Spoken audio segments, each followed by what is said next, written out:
오늘은 목사님 방금 이야기해 주신 것처럼 8번째 시간까지 왔고 누가복음을 할 차례입니다. 지난주까지 마가복음을 했었습니다. 마가복음을 했었는데 마가복음은 뭘로 오신 예수님에 대해서 이야기를 한다고 했었죠. 혹시 기억나시는 분? 한 글자. 종으로 오신 예수님에 대해서 이야기를 하는데, 종으로 오신 예수님의 이야기를 하려면 반드시 하나님의 아들이시다 라는 게 꼭 있어야 한다라고 말씀을 드렸습니다. 자, 그 이유가 무엇이냐? 사람이 사람을 종으로 섬기는 것은 너무나도 당연한, 물론 지금이야 노예 제도가 없으니까 종으로 섬기는 게 거부감이 들 수도 있고, 그런데 그때 당시에는 종으로 섬기는 게 너무나도 당연한 일이었단 말이에요. 사람이, 예수라는 한 사람이 어떤 사람의 종이 되어서 섬긴다? 납득이 되는 일이란 말이에요. 근데 하나님의 아들, 신의 아들, 그때 당시에 신의 아들이라는 게 어떤 개념이라고? 신의 대리자라고 말씀을 드렸었습니다. 즉 예수님이 하나님의 아들이라고 하는 것은 그냥 뭐 하나의 종속된 존재, 그런 게 아니라 하나님의 대리자로서 이 땅에 예수님이 오셨는데, 그 예수님이 우리 위에 군림하고 우리를 막 지배하고 억누르는 것이 아니라 어떻게 하신다? 우리를 오히려 섬겨주신다 라고 하는 게 마가복음에서 이야기를 하려고 하는 예수님의 모습이었습니다. 자, 그러면 예수님이 그렇게 오셨다 하고만 끝나면 안 되겠죠. 왜 오셨냐? 무엇을 위해서 오셨냐? 왜 하나님이 이 땅에 오셨는데 종의 모습으로 종의 삶을 살아가셨는가? 이유가 무엇인가? 하나님 나라를 믿는 자들에게 주기 위해서 오셨다라는 것까지가 종으로 오신 예수님이에요. 이게 왜 오셨는지, 어떤 모습으로 오셨는지, 어떤 분이 오셨는지 이런 거 없이 그냥 종으로 오신 예수님 이러면, 여러분, 누군가가 나의 종이다, 누군가가 나를 종처럼 섬겼다 이러면은 어떤 이미지가 생각이 나십니까? 저는 솔직하게 말씀드리면 약간은 부정적이에요. 왜냐면 내가 이 사람을 언제든지 깔아뭉갤 수 있다는 어떤 나의 죄성, 교만함들이 막 올라오고, 막 누가 나를 종처럼 섬겼다 이러면 아이고 너무 고맙다, 너무 감사하다 이런 것보다는 당연하지 이런 교만함보다, 그러니까 무슨 말이냐면 누군가 어떤 사람이 나를 종처럼 섬긴다, 어떤 사람이 나를 종의 모습으로 섬겨준다 하면 사람이 너무나도 당연하게 올라온 게 뭐냐면 죄성이라는 겁니다. 내가 저 사람을 더 부려먹고 싶고, 내가 저 사람을 더 이용해 먹고 싶고, 내가 어떻게든 이득을 취해내려고 하는 우리의 죄성이, 나의 죄성이 나도 모르게 올라온다라는 거죠. 예수님이 왜 그렇게 오셨냐? 왜 그렇게 하셔야 했냐? 왜 그렇게 하셔야 했냐? 우리에게 하나님 나라를 주시기 위해서. 이런 것들을 알아야 예수님이 왜 종으로 오셨는지, 왜 이런 모습으로 이 땅에서 나를 섬겨주셨는지, 우리를 섬겨주셨는지, 왜 믿는 자들을 섬겨주셨는지가 이해가 되기 때문에 말씀을 드린 거예요. 자, 복습 차원에서 여기까지만 말씀드리고, 원래 복습도 여러 번 하면 잔소리 같더라고요. 그래서 복습은 여기서 끝내는 걸로 하고, 오늘은 누가복음을 이야기를 하려고 합니다. 자, 강의한 제목 수요성경대학 예수님의 비유 이야기 8, 그 밑에 보시면은 제가 두 줄로 적어 놓은 게 있는데 보이시나요? 예수님은부터 하는 그 문장 한번 다 같이 한 번만 읽어보도록 하겠습니다. 시작. 예수님은 사회에서 소외된 자와 자유롭게 소통하시며 잃어버린 자를 찾아오신 죄인들의 친구이시다 라고 이야기를 하고 있습니다. 자, 누가복음이 이야기하는 예수님은 사람으로 오신, 인자로 오신 예수님을 주로 많이 이야기를 합니다. 근데 사실 사람으로 오신 예수님만 이야기를 하면 조금 모자라요. 조금 모자란데, 예수님은 어떤 사람을 위해서 오셨냐? 모든 사람을 위해서 오신 게 예수님이 나랑. 자, 지금까지 마태복음은 왕으로 오신 예수님, 마가복음은 종으로 오신 예수님에 대해서 이야기를 했는데, 자, 예수님은 이 땅에 어떤 사람으로 오셨냐? 낮은 자의 모습을 하고, 그러니까 종이 아니라 진짜 낮은 신분, 별 볼 일 없는 집안, 지난주에도 말씀드렸죠. 마가복음에서도 이야기를 하지만 예수님은 진짜 별 볼 일 없는 집안, 별 볼 일 없는 가정, 별 볼 일 없는 직업, 별 볼 일 없는 모습을 하고 태어나셨어요. 물론 이제 패션 오브 크라이스트에 나오는 예수님은 좀 잘생기긴 했지만 실제 예수님은 어떻게 생겼는지는 잘은 모르겠어요. 근데 하여튼 그때 당시에 그냥 길 가다가 치이는 뭐 어떤 그냥 길 가다가 지나가면서 봐도 너무나도 쉽게 까먹을 만한 그런 사람으로 이 땅에 오셨다라는 거를 누가복음에서 이야기를 하고 있거든요.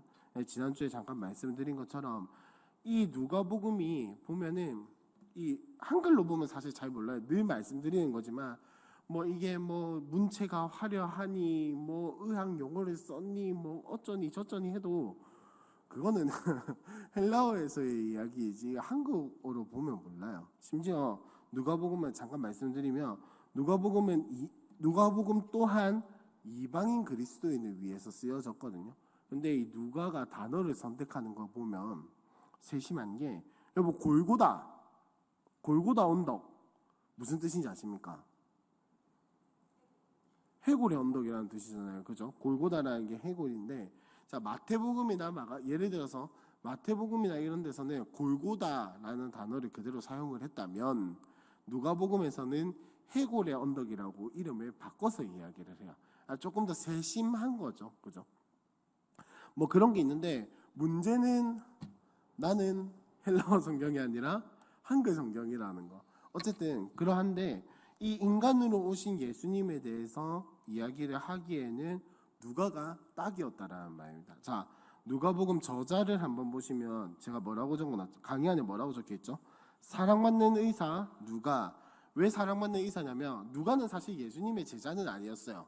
예수님의 제자는 아니었는데 이 지난번에 마가도 마찬가지지만은 예수님의 제자 사도가 아니었음에도 불구하고 이 복음서를 쓸 수 있었다라고 하는 것은 그만큼 뭐랄까요 예수님의 제자들 사도들과 친밀한 관계 속에 있었고 그 다음에 그 교회 초대 교회에서도 리더의 자리에 있었던 그런 사람이다라고 할 수가 있겠습니다. 근데 이 누가가 어떤 사람이냐? 골로새서 4장 14절 한번 볼까요?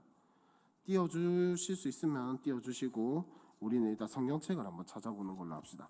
골로새서 4장 14절에 한번 보시면 이렇게 되어 있습니다. 사랑을 받는 의사 누가와 또 데마가 너희에게 문안하느니라 라고 되어 있습니다. 자 간단하게 이렇게 이야기를 했는데 이렇게 사도 바울의 편지에 누가가 몇 번을 등장을 해요.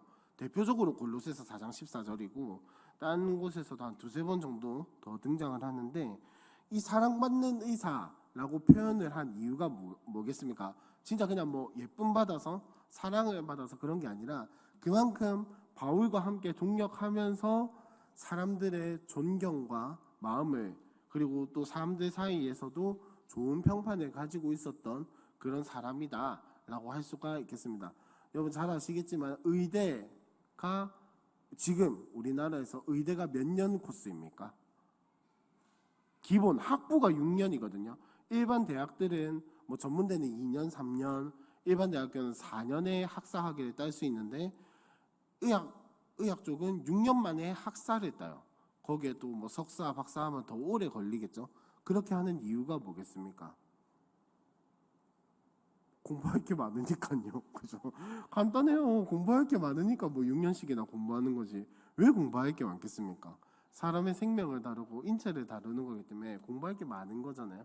자, 그러면 이 이야기를 왜 하냐면 여러분 누가 또한 마찬가지로 그래도 그때 당시에는 배운 게 많고 그 다음에 의학적인 용어도 많이 알고 지난주에도 말씀드렸지만 여러분 슬기로운 의사 땡땡 많이 보셨죠? 그죠? 슬기로운 의사 땡땡 많이 보셨을 텐데 의학 드라마나 이런 데 보면은 뭐 꼭 있잖아요. 평소에는 그냥 뭐 평민들의 말을 쓰다가 꼭 뭐 의사 뭐 진료를 보거나 수술실에만 들어가면 꼭 의학 용어를 막 써요. 자기들도 모르겠죠. 배우들도 대사하면서 모를 만한 그런 의학 용어들을 막 하는데 여러분 사람들이 왜 그런 의학 용어를 막 쓸까요? 의사들이 잘난 척 하려고? 제가 알기로는 그렇게 의학 용어를 사용을 해야 정확한 어떤 분류가 가능하대요. 그러니까 습관이 된 것도 있겠지만은 감기랑 독감은 다르잖아요. 감기와 폐렴은 다르잖아요. 코로나와 독감은 일단은 다르잖아요. 그죠? 이런 용어들을 사용을 하면서 이 환자의 상태와 지어져야 하는 약과 치료의 방법들을 정확하게 판별을 할 수 있기 때문에 그런 용어를 사용을 할 겁니다. 자, 이런 쓸데없는 것 같은 이야기를 왜 하냐? 누가복음에서도 그런 용어가 사용이 되고 있다라는 겁니다. 의학적인 용어 이런 걸 사용하면서 예수님이 배고픈 상태 혹은 예수님이 병을 고쳐준 사건 이런 것들에 대해서 그냥 두루뭉술하게 예수님이 아픈 사람을 고쳐줬다라고 이야기를 하고 넘어가는 것이 아니라 정확하게 예수님이 이렇게 아픈 사람을 말씀으로 고쳐내셨다라는 식의 단어를 사용을 하는 겁니다. 예를 들면 이런 겁니다. 여러분 나병 뭔지 아시죠? 지금으로 치면 그죠? 한센병인데 자 한센병이 어디에 생기는 병입니까? 피부에. 그죠? 다른 복음서 같으면 그냥 피부병이라 할 것을 누가복음에서는 한센병이라고 정확하게 이야기를 하고 있다. 이게 왜 중요하냐면 여러분 그냥 다른 피부에 나는 두드러기나 이런 거는 약이나 딱히 무언가 치료 행위를 하지 않아도 나을 수 있는 가능성이 있어요. 근데 여러분 한센병 가만히 놔둔다고 낫겠습니까? 그죠? 진짜 뭐 잠깐 왔다 가는 거 그런 거 아닌 이상이야. 한센병이라고 진단을 받았는데 그냥 가만히 놔두면 낫겠습니까? 혹은 그냥 뭐 말씀한다고 나을까요? 그런 게 아니겠죠. 누가는 정확하게 이 사람이 어디가 아프다라고 표현을 하면서 예수님이 사람을 고쳐내시고 치유하신 것이 얼마나 놀라운 일인지를 반증하고 있는 겁니다. 예를 들면 이런 겁니다. 예수님이 안식일에 손 마른 하인을 고친 적이 있어요. 손에 병이 걸린 하인을. 근데 다른 모든 복음서들에서는 그냥 손이 부었다더라, 손이 아프다더라 라는 식으로만 이야기를 하는데 누가복음에서는 정확하게 수종병이라고 병명을 이야기를 해요. 이게 뭐냐면은 손에 물이 막 차가지고 퉁퉁 붓는 병이거든요. 그러면 뭐 여러분 아시겠지만은 피가 너무 안 통해도 조직이 괴사가 되고요.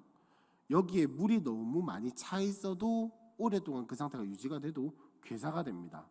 조직이 죽는다고요. 그러면 되돌릴 수가 없거든요.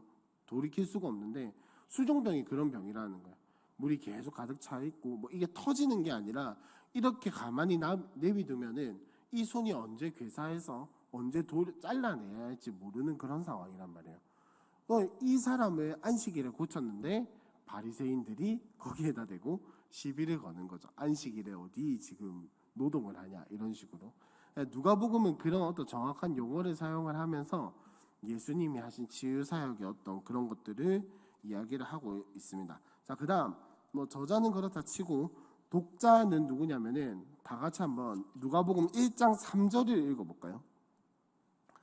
누가복음 1장 3절 시작.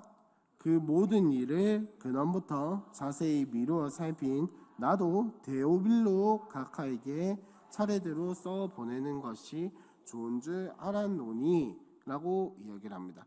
여러분 재밌는 게 뭐냐면은 이 데오빌로라는 이름은 헬라어에 보면 테오필로스라는 단어가 있습니다. 필로스 혹시 뭔지 아십니까? 들어보셨죠? 어디선가 들어는 본 것 같은데 왠지 한글에서 필로스로 넘어가면 뭔지 알 것 같은데 필로스에서 한글로 넘어오는 건 기억이 잘 안 나시죠? 그죠? 보통 일방통행이 사람이 잘 기억이 나는데 필로스가 뭐냐면 여러분 헬라어로 사랑이 세 가지 단어가 있는데 에로스, 아가페, 그 다음에 하나가 필로스입니다. 필로스예요. 무슨 말인지 아시겠죠? 아가페, 필로스, 저거 에로스 이렇게 세 개가 있는데 자 세오라고 하면은 헬라어로 하나님은 세오스예요. 그러니까 세오가 뭐냐면은 하나님의 뭐 약간 이런 식의 단어가 됩니다. 그러면 세오필로스라는 단어는 어떤 뜻을 가지고 있냐면 하나님의 친구라는 뜻을 가지고 있어요. 하나님의 친구, 진짜 친한 친구. 왜 우리 나는 주의 친구 이런 찬양 많이 부르잖아요, 그죠? 세오필로스가 그런 단어를 가지고 있는데 데오빌로와 굉장히 발음이 유사하죠. 그래서 어떤 사람들은 데오빌로 각하에게라는 게 암호라고 이야기를 해요. 암호, 그냥 그 예수 믿는 사람들을 지칭을 하는 어떤 암호다라고 이야기를 하는데 그렇다기보다는 그 뒤에 보시면은 데오빌로가 지금 어떤 사람입니까? 각하라는 호칭이 붙었잖아요. 근데 이 각하라는 호칭은 성경에서 딱 4번이 등장을 하는데 4번이 데오빌로 각하 말고 다른 사람에게 각하라는 단어가 딱 4번이 등장을 하는데 그때마다 누구한테 붙었냐면 로마의 총독한테 붙어 있어요. 로마의 총독한테 각하라는 표현을 씁니다. 그 말은 무슨 말입니까? 이 각하라는 단어가 굉장히 높은 사람한테 쓰이는 단어다라는 거죠. 그래서 이 데오빌로 각하라는 사람은 성경에서 정확하게 나오는 여기에서만 나오는 그런 사람이지만은 어쨌든 간 굉장히 높은 지위에 있는 그런 사람인데 그러면 누가가 왜 데오빌로 각하에게 이걸 썼냐라는 거죠. 왜 썼을까? 자, 4절에 보시면 이는 각하가 알고 있는 바를 더 확실하게 하려 함이로라 라고 하고 있습니다. 자, 누가복음에 쓴 명확한 목적이 나와 있습니다. 데오빌로 각하라는 사람이 알고 있는 것을 더 확실하게 하기 위해서 예수의 이야기를 써서 보낸 거예요. 자, 그러면 이 데오빌로 각하라는 사람이 알고 있는 게 뭐겠습니까? 예수의 이야기, 복음이겠죠. 그래서 이 데오빌로 각하라는 사람의 그 복음에 대해서 알고 있는 것을 더 확실하게 확인시켜주고 또 알려주고 좀 더 어려운 말로 변증하기 위해서 당신이 믿고 있는 게 거짓이 아닙니다. 당신이 믿고 있는 게 가짜가 아닙니다. 라고 하는 것을 알려주기 위해서 이 누가복음을 썼다라는 거죠. 자, 그러면 고대 옛날에 이 시기에는 보통 편지의 형식이 있다라고 여러분도 아마 많이 들어보셨을 거예요. 담임 목사님과 에베소서를 들어보시거나 로마서를 들어보시면 편지의 형식에 대해서 이야기를 하는데 제일 처음에 나오는 게 뭐예요? 뭔지 혹시 기억나시는 분? 제일 처음에 밝히는 게 쓴 사람, 내 누구다, 자기소개가 나와요. 자기소개가 나오고 성경에 있는 편지의 형식에는 크게 많이 등장을 하지 않는데 이런 어떤 편지나 보통 책을 쓴 거에 보면은 여러분 요즘 책도 많이 그런 게 있는데 책 딱 커버 책 있잖아요. 일반 책 커버 딱 넘기면 뭐가 있습니까? 보통 색지들이 있죠. 바로 뭐 이게 그거보다 안 나오잖아. 색지들이 있고 보통 그런 색지들이나 책 제일 앞장에 보면 요즘 보면은 특히 외국계 책에는 그런 게 많은데 나의 사랑하는 누구누구에게 혹은 책을 써줄 수 있게 도와준 뭐 누구에게 감사합니다. 뭐 누구누구에게 이 책을 바칩니다. 뭐 이런 이야기가 많이 나오잖아요. 그게 요 시대에도 있었다는 겁니다. 그러면 방금 우리가 읽은 1장 3절과 4절이 어떤 느낌이냐면 약간 그런 느낌인 거예요. 이 책을 누구누구에게 바칩니다. 이 책을 데오빌로 각하에게 바칩니다. 그러면 보통 그런 사람들은 어떤 사람들입니까? 그 책을 쓴 사람이 책을 잘 쓸 수 있도록 도와주거나 후원해준 사람들에게 앞에 그런 메시지를 많이 남기잖아요. 요 데오빌로 각하도 아마 마찬가지지 않았을까 싶어요. 종합을 해보면 데오빌로 각하라고 하는 이 사람은 아마도 이방인, 그 중에서도 로마 출신의 어떤 관리, 아주 높은 직급에 있는 그런 사람의 확률이 높은데 이 사람이 어떠한 계기로 말미암아 아마 누가의 전도의 확률이 높겠죠. 어떠한 계기로 말미암아 예수를 믿게 되었고 근데 뭐 이 사람의 신앙 상태가 정확하게 어떤지 모르겠어요. 예수를 믿을랑 말랑 하는 건지 아니면 예수를 믿었다가 낙심을 했는지 아니면 이제 진짜 간 믿기 시작해서 믿음의 수준이 이제 초신자라든지 정확하게 어떤 상태인지는 알지 못하지만은 어쨌든간 복음을 받아들이기로 결심한 사람이라는 겁니다. 복음을 받아들이기로 결심한 이 사람에게 누가가 당신이 믿고 있는 것이 거짓말이 아니다. 당신이 믿고 있는 것이 참 진리이며 당신이 믿고 있는 예수가 정말 참 하나님의 아들이다 라는 것을 알려주고 확인시켜주고 확증시켜주기 위한 목적으로 쓰여진 게 뭐다? 누가복음이다 라는 겁니다. 자, 그러면 누가복음은 주로 이방인들의 눈높이에서 많이 쓰였겠죠. 그죠? 예수를 태어날 때부터 유대인이 아닌 사람들, 예수를 아예 모르는 사람들의 눈높이에서 많이 쓰였을 텐데, 누가복음 곳곳에 보면은 그런 이방인들뿐만 아니라 그때 당시에 사회적 약자들, 나중에 중요 주제할 때도 다루겠지만은 사회적 약자들, 무시당하던 사람들까지 손을 내뻗고 있고요. 유대인들 또한 마찬가지로 유대인들이 이 책을 읽었을 때에도 예수에 대해서 알 수 있게끔 손을 뻗고 있습니다. 즉 누가복음은 이 책만 놓고 보면 데오빌로 각하에게 써 보내는 아주 뭐랄까 한정된 어떤 그런 책인 것 같지만, 실제로는 읽는 누구나 다 예수를 믿고 받아들이고 알 수 있게끔 하려고 누가가 그런 의도를 가지고 목적을 가지고 쓴 복음서다라는 겁니다. 자, 그래서 다시 한 번 더 목적을 보면 뭐라고요? 알고 있는 복음을 더 확실하게. 그래서 누가복음은 사실은 사도행전이랑 같이 엮어서 봐야 합니다. 뭐 여러분 아시겠지만은 한번 펴볼까요? 사도행전 넘어갑시다. 사도행전 1장, 사도행전 1장, 아이고 이렇게 1장 1절에 한번 보시면 데오빌로여, 내가 먼저 쓴 글에는 무릇 예수께서 행하시며 가르치시기를 시작하신부터 2절에 보시면 그가 택하신 사도들에게 성령으로 명하시고 승천하신 날까지 일을 기록하였노라 라고 이야기를 하고 있습니다. 그러면서 사도행전이 무슨 이야기부터 시작합니까? 누가복음 24장 말미에 있는 예수님이 승천하시면서 명령하신 것들을 같이 겹쳐서 이야기를 하고 있습니다. 즉 뭐냐면은 누가가 사도행전을 쓰면서 뭐라고요? 내가 전에 쓴 글이 있다라고 이야기를 하죠. 근데 전에 쓴 글이 뭐냐? 예수에 대한 이야기를 내가 막 적어 보내지 않았냐? 그건 뭐겠습니까? 누가복음이라는 거죠.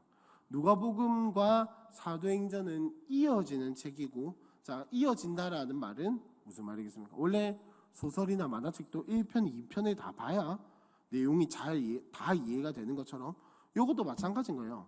어떻게 보면 뭐 누가의 뭐 저서 1, 2, 1, 2 이런 식으로. 그러니까 누가복음만 봐서는 누가의 의도가 정확하게 다 전달이 되지 않는다라는 거.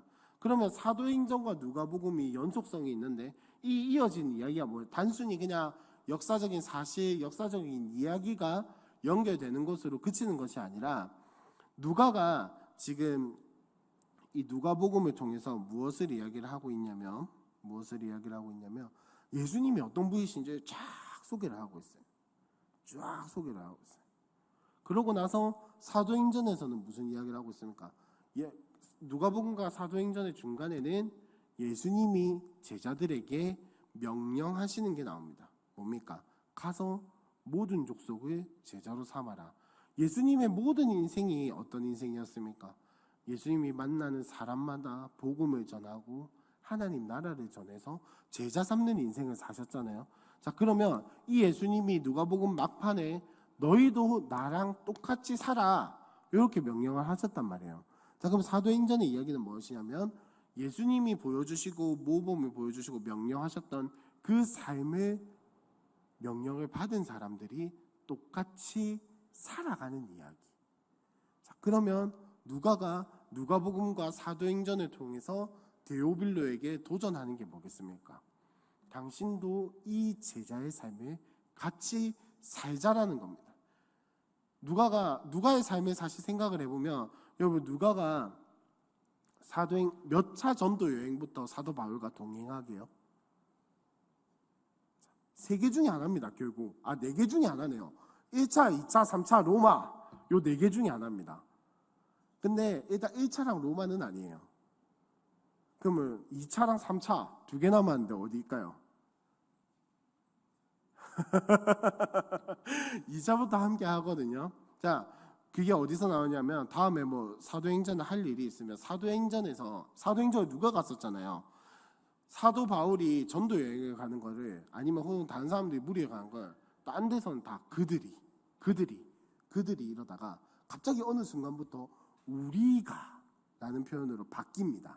우리가 라는 표현. 아마 그때부터 누가가 뭐 내가 이때부터 합류했다라고 적어놓지는 않지만 우리가 라는 건 나도 그 무리에 있다라는 거잖아요. 그죠? 우리가 라고 하는 그 표현부터 아마 누가가 이렇게 동행하지 않았나 싶은데, 그 말은 즉슨 뭐겠습니까? 누가는 제자들과 처음부터 사도들이나 뭐 이런 사람들과 함께 막 면밀히 다니는 게 아니에요. 그 말은 누가복음이라든지 사도행전의 이야기를 적기 위해서 누가가 얼마나 헌신적으로 자료를 수집하고 이야기를 듣고 예수님에 대한 어떤 설교나 이야기거리 이런 것들을 다 모아서 정리를 했다는 겁니다. 왜? 이 데오빌로 각하라는 사람들에게, 더 넓게는 이 글에 있는 모든 사람들이 예수의 제자가 되어서 예수의 제자의 삶을 살아갈 수 있게 하려고, 이 땅에 인간으로 오신 예수님이 모본을 보여주신 그 인간의 삶을 이 책을 읽는 사람들 동안 그 인간의 삶으로 살아갈 수 있게 하려고 이 책을 썼다라는 겁니다. 그래서 누가복음 1장 3절에 보면 데오빌로 각하에게 차례대로 써보내는 것이 좋으니 라고 해가지고 되어 있으니까 사람들이 많이 오해를 해요. 누가복음의 이 이야기의 순서가 시가적 순서와 동일하다 라고 되어 있는데, 이 또한 여러분 뭐 아시겠지만은 복음서를 제가 이야기하면서 많이 이야기를 했지만, 복음서는 역사를 기록하기 위한 책이 아니에요. 예수님의 일대기를 하나부터 열까지 다 기록하기 위한 책이 아니라고요. 그러니까 어떤 복음서에는 기록되어 있는 게 어떤 데는 안 좋게, 그런 게 너무 많아요. 왜 그럴까요? 이 복음서를 쓴 사람들이 각자 나름대로 만난 예수님, 내가 경험했던 예수님, 나에게 다가오셨던 예수님을 자기 나름대로의 언어로 자기의 관점에서 자기가 중요하다고 생각하는 것들을 썼기 때문에 다르다라는 겁니다. 일례로 누가복음 4장에 한번 보시면요, 누가복음 4장에 한번 보시면 죄송해요, 내가 4장을 안 폈네. 누가복음 4장 어딨더라? 네, 누가복음 4장 저기 38절에 한번 보시면, 38절에 한번 보시면 온갖 병자들을 고치시다라는 소제목이 되어 있죠. 그죠? 소제목이 한번 보시면. 근데 그러면서 마태복음에서는 몇 장에 나와 있답니까? 마태복음에서는 8장에 나와 있다고, 마가복음에서는 1장에 나와 있다고. 자, 그 밑에 5장 1절 소제목이 뭐라고 되어 있습니까? 어부들이 예수님을 따른다 라고 소제목이 되어 있는데, 거기에는 마태복음 몇 장이라고 되어 있습니까? 4장이라고 되어 있죠. 순서가 다르죠. 마태복음에서는 이 제자들의 어부를 부르고 나서 이 앞에 이야기들이 나와야 하는데, 지금 누가복음은 병자를 고치시는 이야기가 나오고 나서 예수님이 어부들을 부르시는 이야기가 등장을 합니다. 그럼 누가 맞고 누가 틀린 걸까요? 모를 일이죠. 나중에 천국 가서 마태랑 누가 둘이 앉혀놓고 누가 맞는데라고 물어봐야 할 그럴 일인 거죠. 중요한 건 뭐냐면, 이게 시가적인 순서가 맞냐 안 맞냐를 따지는 게 아니라 이런 것들이 바뀔 수도 있다라는 걸 알아두시고, 그러면 이걸 왜 바꿨냐, 이 사람이 강조하고 싶은 게 있으니까, 이 사람이 이야기를 하고 싶은 이야기의 맥락이 있으니까 뭐 크게 중요하지 않은 것들을 약간 순서를 바꾸는 거예요. 자, 그렇다라는 거 알아두시고, 또 재미없는 이야기만 하고 있는데, 자, 주요한 주제, 누가복음의 주요 주제로 한번 넘어가서 첫 번째 목적이 무엇이냐면은, 누가복음은 이 누가가 누가복음을 쓰면서 무엇을 하고 싶었냐? 첫 번째로 당신이 믿는 예수가 헛되지 않다라는 것을 이야기를 하고 싶었다라는 겁니다. 왜냐? 여러분 뭐 잘 아시겠지만은 초대교회 상황이 어땠는지 잘 아시잖아요. 그죠? 초대교회 상황이 어땠는지 잘 아시잖아요. 항상 예수 믿는 것 때문에 핍박받고, 예수 믿는 것 때문에 고난을 당하고, 예수 믿는 것 때문에 어려움을 당하고, 특히나 데오빌로 각하 이 사람은 정치적으로 아주 높은 곳에 있었던 사람이기 때문에 예수 믿는 것 때문에 어떻게 보면 덜 핍박받았을 것이고, 또 어떻게 보면은 다른 사람들보다 더 비난받았을 수도 있어요. 더 비난받았을 수도 있어요. 근데 그런 사람이, 여러분 초신자 때 아시겠지만은 초신자 때 좋은 게 뭡니까? 열정이 막 올라오고 막 어떻게든 교회 다니려고 하는데 옆에서 누가 톡 건들면 스르르 이렇게 흔들리는 게 초신자 때 모습이잖아요, 그죠? 네, 지금 데오빌로 각각 아마 그런 모습이 아닐까 싶어요. 막 예수님 믿고 싶은데 주변에서 공격하고 비난하고 또 욕하고 이렇게 하니까 믿음이 자꾸 흔들리는 거예요. 나는 예수를 믿고 싶은데 이것이 진짜 맞나? 그리고 또 한 가지 더 뭐가 있냐면, 여러분 유대인들이 참 많이 공격을 했겠죠. 잘못됐다라고 이야기를 하고. 근데 여기서 한 가지 더가 뭐냐면은, 여러분 다른 어떤 이단들이나 종교들이 예수님을 믿는 것 때문에 공격했을까요? 안 했을까요? 했겠죠. 너무나도 당연하게 했겠죠. 어떻게 공격을 했을까요? 당신이 믿는 예수 부활했다는데 진짜냐?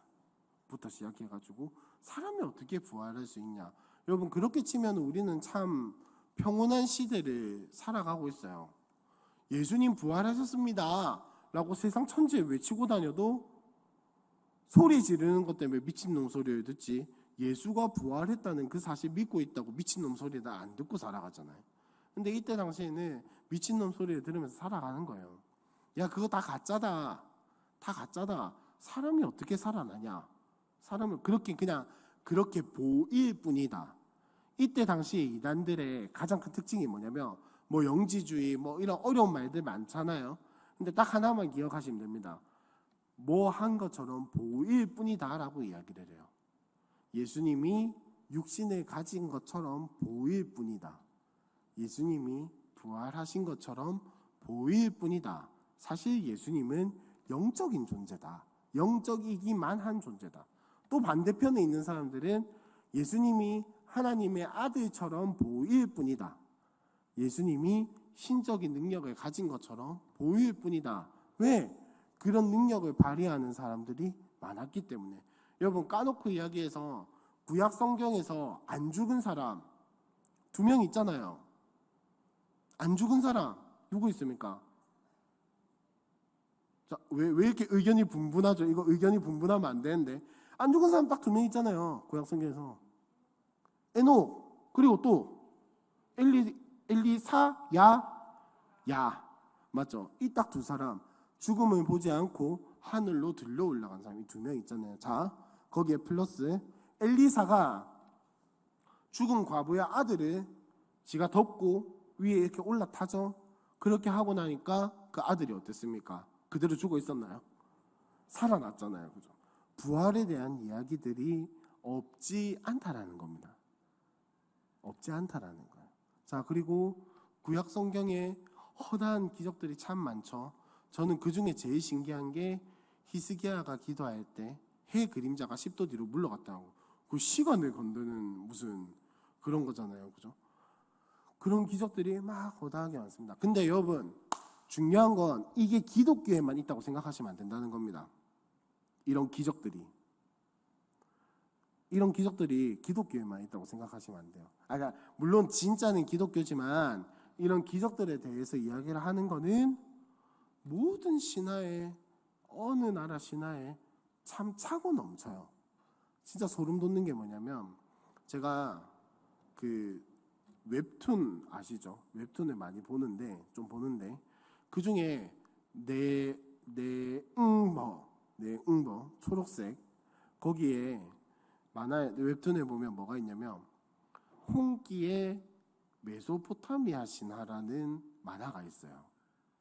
뭐냐면은 메소포타미아 아시죠, 여러분? 옛날 이스라엘 백성들이 살아가던 그 문화권에 있는 나라인데, 거기에 있는 신화의 내용들을 보면 성경의 이야기가 겹쳐 보이는 게 그렇게 많을 수가 없어요. 진짜 신기하게. 여러분 그것도 아세요?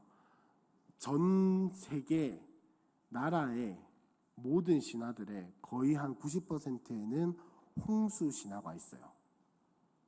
이것도 참 신기하죠. 그 지역뿐만 아니라 우리나라에도 홍수에 대한 신화가 있고 중국에도 홍수에 대한 신화가 있어요. 저기 다른 나라는 말할 것도 없고. 자, 무슨 말이냐면, 갑자기 신화 이야기 이런 거 왜 하냐면, 이때 당시에 여러분 나중에 그 사도 바울이 복음 전하다가 은장색 데메드리오 사건 아시죠? 거기서 바울이 복음을 전했을 때 은장색 데메드리오 이런 사람들이 만동을 부리고 그 다음에 그 동네에 있는 마술사들이 어떻게 합니까? 책을 진짜 있는 대로 싹 다 들고 와가지고 네 이제 예수 믿어서 마술서 같은 거 안 봅니다 이러면서 다 잡아 던졌는데 거기에서 나온 책이 여러분 여기 옆에 금샘도서관 아시죠? 금샘도서관에 있는 장서량보다 훨씬 더 많아요. 권수로 따지면. 근데 부피는 훨씬 더 컸겠죠. 왜냐면 지금이야 인쇄술이 발달해서 그렇지만 그때는 진짜 좋으면 가죽 아니면 나무 아니면은 진짜 뭐 하여튼 그런 거니까 지금에 비하면 책의 부피는 훨씬 더 많았을 겁니다. 금샘도서관에 있는 책보다 훨씬 더 많은 책들, 부피가 훨씬 더 큰 책들이 그 자리에서 불태워지는 놀라운 일이 있었더라고요. 근데 여러분 우리가 이걸 되게 놀라운 일이라고만 생각을 하는데 반대로 생각을 해보면요. 그만큼 마술을 하는 사람이 많았다라는 거예요. 여러분 뭐 옛날 신약 성경까지 갈 것도 없이 나중에 출애굽기 앞에 출애굽기에 보면 모세가 행한 기적들 이집트의 주술사들이 어디까지 따라할 수 있었습니까? 피게의 파악독 우매흑장 중에서 가물가물하시죠. 한번 찾아보시고 이까지는 따라할 수 있었어요. 따라할 수 있었는데 자, 그 말은 뭡니까? 여러분 강물이 여기에 혹시 계신 분들 중에 저 온천천의 강물을 피로 변하게 하실 수 있으신 분? 혹시 뭐 아니면은 약간 그래도 분홍색 정도는 내가 할 수 있다. 아무도 없죠. 그죠? 그것만 해도 놀라운 기적인데 이집트의 주술사들도 어쨌든 간 그까지는 똑같이 따라할 수 있었다라는 거예요. 자, 이 이야기를 왜 하냐면 여러분 예수님이 능력이 있는 게 우리 입장에서는 너무나도 당연해 보이는데 이때 당시의 사람들은 야 예수가 아니라도 이런 기적 할 수 있어 이런 마술 할 수 있어 라고 생각을 할 사람들이 너무나도 많다는 겁니다. 지금도 마찬가지입니다.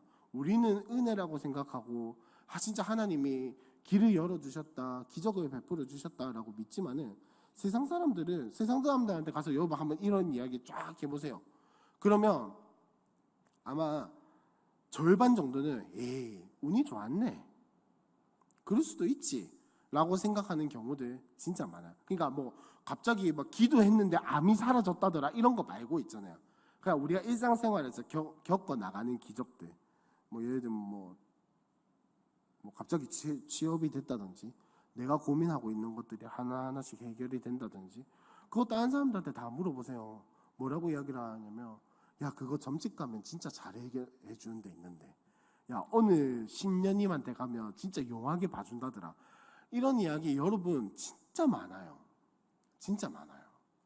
이 이야기를 왜 하냐면 여러분 우리도 그런 것들과 싸워가고 있지만 이 시대 사람들 또한 마찬가지로 그런 것들과 싸우고 있었다라는 겁니다. 얼마나 헷갈리겠어요. 내가 믿는 바가 맞나? 내가 진짜 예수를 믿는 게 맞나? 우리는 적어도 생명의 위협은 안 당하잖아요. 그것 때문에 내 목숨이 간당간당하진 않잖아. 그것 때문에 내 이웃과 이야기를 터놓고 뭐 그런 건 없잖아요. 근데 이 사람들은 그랬단 말이에요. 그러니까 누가의 입장에서는 이 데오빌로 가카라는 사람의 그리고 이 책을 읽는 사람들의 믿음을 확실하게 해줘야 할 이유가 있는 거예요. 왜? 예수가 진짜니까. 이 땅에 인간으로 오신 예수가 진짜 하나님이니까. 그래서 이런 주제를 가지고 썼다라는 건데 자, 또 길었네. 어쨌든 자, 두 번째 한번 보시면 누가는 낮은 자들에 대한 관심이 정말 많은 사람이었습니다. 왜냐면은 이 사람이 낮은 사람이었기 때문에 그런 게 아니라 예수님이 모든 사람을 위해서 오셨다라는 거예요. 그래서 누가복음에 한번 보시면 자, 이방인 그 사렙다 과부 이야기 아시죠? 아람 장군 나 지난주에 나 땡땡 나아만 씨 그다음에 또 7장에 보면은 이방인 백부장의 믿음을 칭찬하는 이야기도 나오고, 그 다음에 사마리아인, 선한 사마리아인 비유 아시죠? 10장에 나오는. 한번 볼까요? 누가복음 10장. 살짝 이제 정신이 풀릴 때쯤 되니까 몸을 한번 움직여 봅시다. 누가복음 10장 25절 한번 보시면, 자 25절 위에 보시면 소제목이 뭐라고 되어 있습니까? 자비를 베푼 사마리아 사람이라고 되어 있는데, 여러분 25절부터 37절까지 눈으로 한번 쫙 훑어보세요. 선한 사마리아인이란 말이 어디에 나오는지 한번 쫙 찾아보세요.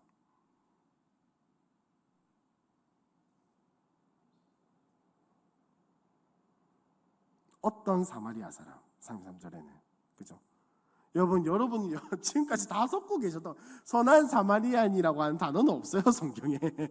없어요. 선한 사마리아인 비유는 그냥 자비를 베푼 사마리아인 비유고, 우리가 말하기 편하려고 선한 사마리아인이라고 하는데 뭐 그냥 웃자고 하는 소리고, 어쨌든 자, 이 자비를 베푼 사마리아 사람 이야기는 성경 그 어디에도 나오지 않아요. 누가복음에만 나옵니다. 누가복음에만. 그러니까 누가가 낮은 자들을 이제 관심을 기울이고 있었다, 낮은 자들에 대하신 예수님의 모습을 그리고 싶어 했다라고 하는 그 대표적인 구절이 바로 이 부분입니다. 자비를 베푼 사마리아 사람 이야기. 자, 그 다음에 누가복음 17장으로 한번 넘어가 볼까요? 누가복음 17장으로 한번 넘어가 보시면 16절, 누가복음 17장 16절 한번 다 같이 읽어보도록 하겠습니다. 누가복음 17장 16절 시작. 예수의 발 아래에 엎드려 감사하니. 자, 예수의 발 아래에 엎드려 감사하는 사람이 있는데 어디 사람이죠? 사마리아 사람이죠. 자, 근데 이 앞에 맥락을 한번 봅시다. 이 앞에 맥락을 한번 보면 어떤 사람들이냐면, 나병 걸린 사람이 10명이 있었어요. 그래서 예수님이 이 10명을 고쳐주셨단 말이에요. 단체 치유를 한번 하셨어요. 단체 치유를 한번 하셨는데, 그 중에 자기가 좋아서 다들 막 좋으니까 뛰어갔겠죠. 왜냐면은 여러분 아시겠지만은 나병 걸린 사람은 정하다 부정하다? 부정하다. 부정하면 어떻게 된다? 격리된다. 그죠? 코로나 때 격리됐던 것처럼 그렇게 격리가 되는데, 얼마나 기쁘겠어요. 나병이 낫고 침을 받고 이제 제사장한테 가서 보이기만 하면은, 다른 사람들한테 가서 인정만 받으면 이제 자기 마음껏 살아갈 수 있단 말이에요. 근데 그 중에 9사람은 예수님께 돌아와서 감사하지 않았어요. 근데 그 중에 한 사람만이 돌아와서 예수님 보고 감사합니다 하고 절했는데, 이 사람이 어디 사람이다? 이스라엘 사람과 철천지 원수처럼 지냈던 사마리아 사람이다 라는 겁니다. 사마리아 사람, 유대인들의 그 생활에서 얼마나 철저하게, 이런 표현 써서 죄송합니다만은 이 단어밖에 생각이 안 나요. 개무시 당하는 사람이죠. 진짜 개무시 당하는 사람. 개무시. 전만은 아시죠? 사마리아의 역사. 또 이야기하면 이야기가 길어지니까 아신다 생각하고. 그러니까 그렇게 무시당하는 사람은 그 사람들이, 근데 그 사람만이 예수께 돌아와서 엎드려서 절하고 있습니다. 이 이야기의 핵심은 이 혼자 돌아와 절한 사마리아 사람에게 향해 있어요. 근데 이 이야기도, 자, 누가복음 17장 왜 넘어갔지? 17장 저기 11절 위에 한번 보시면 소제목이 뭐라고 되어 있습니까? 근데 다른 복음서에 나온다고 되어 있나요? 안 되어 있나요? 안 되어 있어요. 누가복음은 이 철저하게 약한 자들, 소외된 자들, 어려움을 겪는 자들, 사회에서 무시당하는 자들을 향해서 예수님이 어떻게 행하셨는가를 그리고 있습니다. 왜? 예수님이 이 사람들을 위해서도 오셨기 때문에. 예수님들이 이 사람들을 위해서 이 땅에 오셔서 십자가에 달려 죽으셨기 때문에 이 이야기를 쓰고 있는 거예요. 그래서 누가의 이 강조는 뭐냐면은 대반전이에요. 사회에서 무슨 수를 써도 존중받을 수 없고, 사회에서 어떤 일을 해도 무시당하는 이 사람들의 인생을 예수님이 역전시켜 주셨다라고. 십자가에 달리심으로 말미암아 그 인생을 완전히 뒤바꿔 놓으셨다는 거. 예수님이 이 도저히 올라갈 수 없는 이 인생들을 만나 주셔가지고 뒤집어 놓으셨다는 거예요. 완전히. 예수님의 12제자 중에 여러분 저거 레위라는 사람이 있었죠. 그 사람 직업이 뭐였습니까? 시읒 리을 세리였죠. 세리 레위. 근데 여러분 이때 당시에 아시겠지만은 세리 어떤 사람입니까? 우리나라로 치면 매국노죠. 자기 동족 팔아먹고 자기 동족한테 세금 걷어내고 뜯어내고. 물론 레위라는 이 사람은 그렇게 안 했을 수도 있어요. 안 했을 수도 있는데 이때 당시에 세리라고 하는 직업의 인식은 매국노라는 인식이었단 말이에요. 그러니까 동족들이 안 어울려주죠. 근데 예수님의 제자 중에는 세리도 있었습니다. 세리도 있었어요. 그러면서 예수님이 삭개오 집에 가면서 삭개오 보고 뭐라고 하십니까? 가자, 내가 너희 집에 가야겠다 라고 하면서 성경에서 누가복음에서 특히 관용구처럼 등장하는 말이 뭐냐면 예수님이 죄인들과 함께 거하셨더라 라는 이야기를 참 많이 합니다. 근데 여러분 오해하지 말으셔야 할 게 여기서 말하는 죄인들은 성경에서 말하는 죄인들 특히 누가복음에서 말하는 죄인들은 진짜 우리가 생각하는 그 죄인들이 아니에요. 어떤 사람들이냐면 사회에서 무시당하던 사람들, 세리 같은 사람들, 레위 같은 사람들, 삭개오 같은 사람들, 뭐 인간적인 도덕이나 이런 걸로 봤을 때는 아무런 문제 없는, 사실 그렇잖아요. 세리라는 직업이 뭐 죄 짓는 직업입니까? 그건 아니잖아요. 그런데 그런 사람들과 사회적으로 무시당하고 천대당하고 멸시당하고 사람들이 인정해주지 않는 그 사람들을 예수님이 부르셔서 함께 거하시고 먹고 자고 재우시고 놀고 이렇게 하셨다는 겁니다. 훈련시키셨다는 겁니다. 왜? 이 사람들의 인생을 바꾸기 위해서. 예수님이 만나주심으로 말미암아 이 사람들의 인생이 완전히 바뀌는 거예요. 이전에는 사회에서 멸시당하는 그런 인생이었다면, 별 볼 일 없는 그런 인생이었다면, 이제는 예수님이 그 신분을 완전히 바꿔놓으셔가지고 이제는 하나님 나라를 살아가는 하나님의 백성이 되었다고요.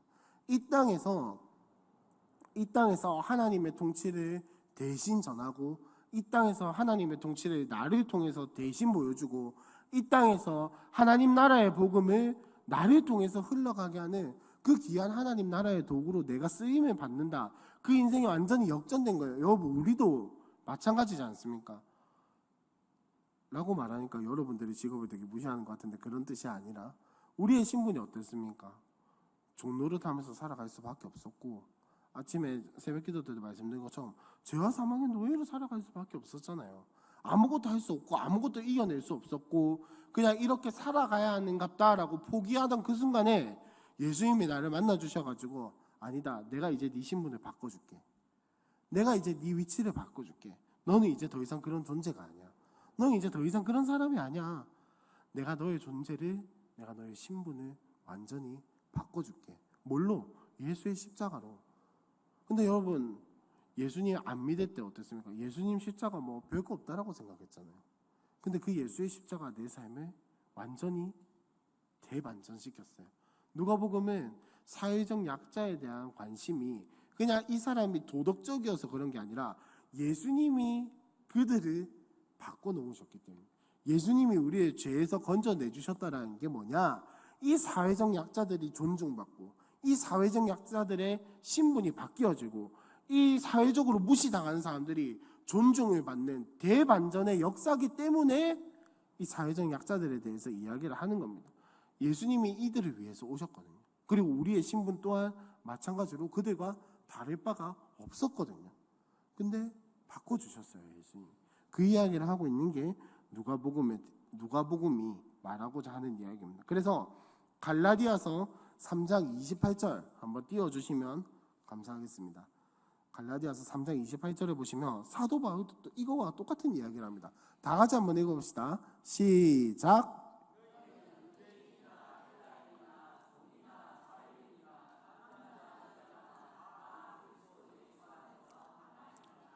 아멘. 다 같이 한 번만 더 읽어봅시다. 시작. 너희는 유대인이나 헬라인이나 종이나 자유인이나 남자나 여자나 다 그리스도 예수 안에서 하나이니라. 여러분, 저 유대인과 헬라인, 종과 자유인, 남자와 여자 다 하나하나 조목조목 따지고 보면요, 서로가 서로를 멸시하던 그런 사람들, 혹은 한쪽이 일방적으로 눌림을 당하던 그런 상태였습니다. 한번 보시면 종 일방적으로 무시해요. 물론 이때 당시의 종과 우리가 생각하는 종은 다르기는 하지만 그래도 기본적으로 남자에 비해서 여자는 늘 천대받고 멸시당하는 입장이었고, 유대인의 입장에서 헬라인은 더럽고 불결한 사람들이었어요. 근데 사도 바울이 갈라디아 교회를 통해서 선포하고 있는 것이 뭡니까? 다 그리스도 예수 안에서 하나다라고 이야기를 하고 있습니다. 이게 사회적 약자들에 대한 누가의 관점과 동일하다. 누가가 아마 썼다면 이렇게 썼을 거예요. 나병 환자나 바리새인이나 나병 환자나 바리새인이나 유출병 걸린 여인이나 서기관들이나 세리나 율법학자나 다 그리스도 예수 안에서 하나이니라. 지금 우리로 치면 또 뭐가 있을까요? 여러분들 마음속에 또 저는 잘 생각이 안 나요. 요즘은 하도 장애인이나 비장애인이나 직업이 연봉 2천인 사람이나 2억인 사람이나 다 그리스도 예수 안에서 하나이니라. 저기 레미안 아파트 사는 사람이나 저기 옛날에 제가 살던 데가 무지개 아파트거든요. 무지개 아파트 사는 사람이나 집값이 몇 천만 원인 사람이나 집값이 몇십억인 사람이나 다 예수 안에서 하나이니라 라고 이야기를 하는 겁니다. 뭐 여담으로 여러분 빌거지라는 말 들어보셨어요? 빌거지 뭐냐면 요즘 어린아이들 사이에서 집으로 계급 나누는 거는 들어보셨죠? 그죠? 야, 니 어디 아파트 사는데? 어떤 애들은 푸르지오끼리만 몰려다녀요. 웃기죠? 어떤 애들은 레미안끼리만 몰려다녀요. 근데 그런 아파트에도 못 살고 빌라에 살거나 이러면 빌라에 사는 거지라고 해서 빌거지라고 합니다. 그러니까 요새 애들 말로 하면 푸르지오나 빌라나 다 예수 안에서 하나이니라 라고 이야기를 하고 있는 겁니다. 그럼 무슨 말입니까? 예수님이 모든 것을 뒤바꿔 놓으셨다는 거예요. 높은 자를 낮추셨다 이게 아니라 예수 안에서 그 인간이 말하는 높음이나 낮음이 다 상관이 없다라는 거예요. 예수 안에서 다 하나가 될 수밖에 없다라는 겁니다. 왜? 예수 안에서 이제 그 가치는 쓸모가 없거든요. 빌라에 사는 거나 푸르지오 사는 거나 뭐 예수님 믿고 뭐 이제는 새로운 가치관이 우리 안에 생겼고 이제는 새로운 가치관에 따라서 살아갈 수밖에 없고 새로운 나라, 새로운 관점으로 살아갈 수밖에 없는데 그거를 누가복음에서는 십자가의 사역으로 모든 것이 대반전되었다라고 이야기를 하는 겁니다. 여러분 전도서에서 이야기를 하는 것도 마찬가지잖아요. 우리가 매일 묵상하고 있는 그 전도서에서도 늘 말씀드리지만은 해 아래에 있는 것들은 다 헛되다. 자, 그러면 이 해 아래에 있는 것들이 쓸모가 없냐? 정확하게 말하면 헛되다의 좀 더 정확한 의미는 한시적이다, 일시적이다, 안개와 같다라는 겁니다. 뭐 그게 필요가 없다라는 게 아니라 안개가 여러분 필요 없는 걸까요? 저는 잘은 모르겠지만 안개가 아마 분명히 필요할 거예요. 그러니까 하나님이 자연 현상으로 그걸 남겨두셨겠죠. 안개는 분명히 필요해요. 근데 안개는 어떻습니까? 이따가 사라지잖아요. 해 아래에 있는 것들이 바로 그렇다는 겁니다. 이따가 사라진다라는 거예요. 쓸모가 없다라는 게 아니에요. 이따가 사라지는데 예수 믿는 사람들, 하나님 안에서 살아가는 사람들은 천국을 이 땅에서 누리면서 살아가는 사람들은 해 아래에 있는 잠시 있다 없어질 것들을 가치로 삼고 살아가는 게 아니라 해 위에 있는 하나님 나라의 가치관, 하나님의 가치관, 그걸 가지고 살아가는 것이 참된 인생이다. 이 땅에서 일시적인 것을 바라보고 살아가는 게 아니라 영원한 것을 바라보고 이 땅에서 진짜 참된 가치를 쫓고 살아가는 게 이제 전도서의 이야기인 것처럼 요것도 누가복음도 마찬가지다라는 겁니다. 자, 그리고 세 번째로 인간으로 오신 여호와의 종에 대해서 이야기를 하고 있는데, 누가복음은 마태복음이랑 조금 다르게요. 특징이 뭐가 있냐면 그겁니다. 죄송해요. 갑자기 오류가 오는데, 뭐냐면 구약을 인용을 많이 안 해요. 구약을 거의 인용하지 않습니다. 여러분, 누가복음 나중에 우리가 다음 주부터 내용을 살펴보겠지만은 한번 쭉쭉쭉쭉 보시면은 구약을 뭐 이런 이야기를 잘 안 해요. 잘 안 하는데, 누가복음 24장 뒤로 쭉 넘어가서 누가복음 24장 44절, 누가복음 24장 44절 한번 보시면 뭐라고 되어 있습니까? 또 이르시되 내가 너희와 함께 있을 때에 너희에게 말한 바 곧 모세의 율법과 선지자의 글과 시편에 나를 가리켜 기록된 모든 것이 이루어져야 하리라 한 말이 이것이라 하시고 라고 되어 있죠. 자, 누가복음 24장 요쯤 오면은 상황이 지금 어떤 상황입니까? 예수님이 십자가에 달려 죽으시고 부활하셨죠. 아직 안 하셨나요? 부활하셨죠. 부활하시고 나서 예수님이 내가 십자가에 달려 죽었어야 했다, 부활해야 했다 라고 한 참된 의미를 제자들에게 설명을 해주시는 장면인데, 자, 이걸 설명하시면서 예수님이 십자가에 달려 죽고 부활하셔야 하는 이유가 무엇이냐? 모세의 율법과 선지자의 글과 시편의 나를 가리켜 기록된 것. 그러니까 구약 성경을 이야기를 하는 거거든요. 구약 성경에서 예언하고 있는 모든 그 예언들, 메시아에 대한 이야기들이 다 누구를 향한 것이다? 예수님을 향한 것이다. 지금 우리에게는 너무나도 당연한 이야기인데 제자들에게는 그렇지 않았다는 거예요.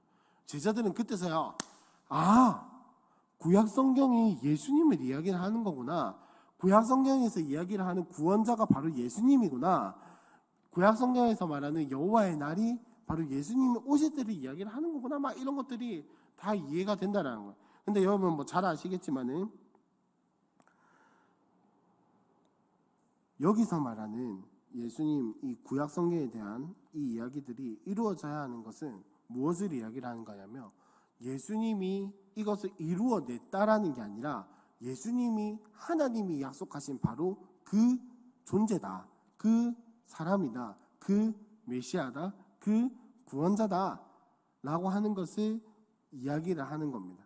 예수님이 힘써서 이걸 이루어냈다라는 게 아니라, 자 봐라, 내가 이렇게 이 모든 것들을 해낼 수 있었던 이유는 하나님이 약속하신 그 사람이 바로 나이기 때문이다 라고 이야기를 한 겁니다. 앞으로 넘어가서 이제 마지막에서 예수님이 이렇게 이야기를 하셨고, 앞에 누가복음 4장에 한번 보시면 18절과 19절을 한번 보도록 하겠습니다. 누가복음 4장 18절과 19절 한번 보시면, 진짜 누가복음이 구약을 인용 안 하는데 거의 유일하다시피 그대로 가져와서 인용한 부분이 딱 하나가 있어요.